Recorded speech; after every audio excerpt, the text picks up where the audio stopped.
All right, hello everybody. Thanks for clicking on the video. Not gonna lie, I'm a little late to the party when it comes to the AP poll / official rankings for college football, but let's just jump into it.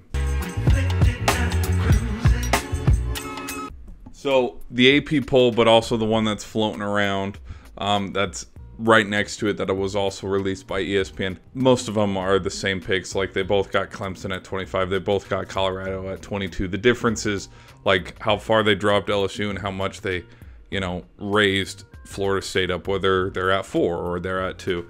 Basically, they're in the top 4 anyways. What this shows to me is after one week, committee ain't messing around. Like, if you lose, you're going to drop a lot. Like, TCU went from 15 to unranked.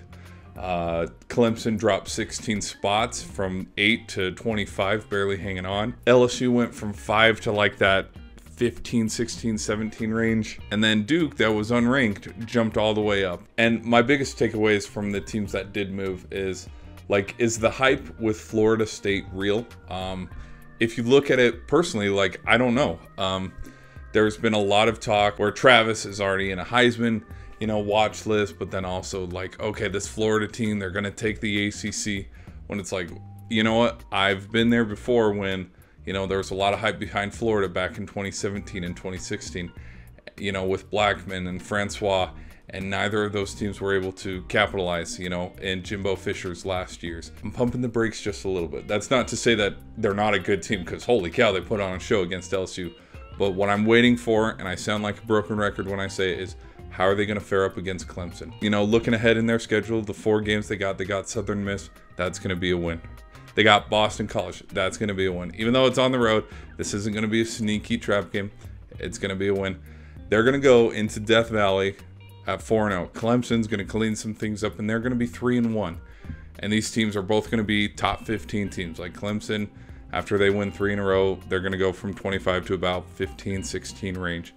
And we're going to have another showdown, with 2 top programs in the ACC and Death Valley, just like how it was in 2016, back when Lamar Jackson came in on a Saturday night and things didn't go quite so well, and then Tigers ended up rolling. But that's not to say that, this game isn't going to be good either. Like, I think it's going to be really good. And I think it's going to set the trend for both teams. Seriously. Even though I had Clemson going pretty far, I've mentioned that before. I think that whoever gets the head-to-head on this is probably going to be the 1 seed in the ACC for the remainder of the season.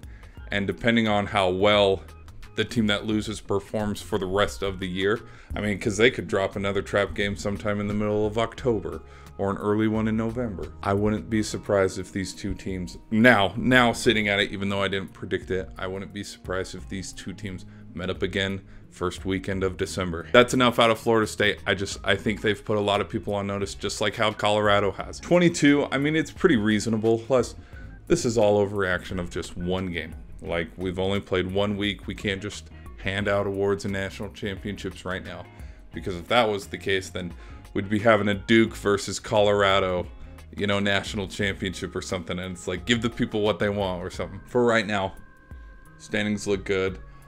They, like, mine are just a little bit different, like they're tweaked just a little bit, but it is what it is. And the College Football Playoff Committee got it right, and I'm gonna say it, I've said it before in a video, that I think when it comes time to do Selection Sunday, the College Football Committee is going to be put in a tough position. I think they're going to be torn with, do we put a 1-loss Notre Dame team in, or do we put a 2-loss Alabama SEC champion, or like, there's going to be some tough decisions made here, but it's only week 1. We got so many more games to play. Anyways, I'll catch you in the next video. Peace.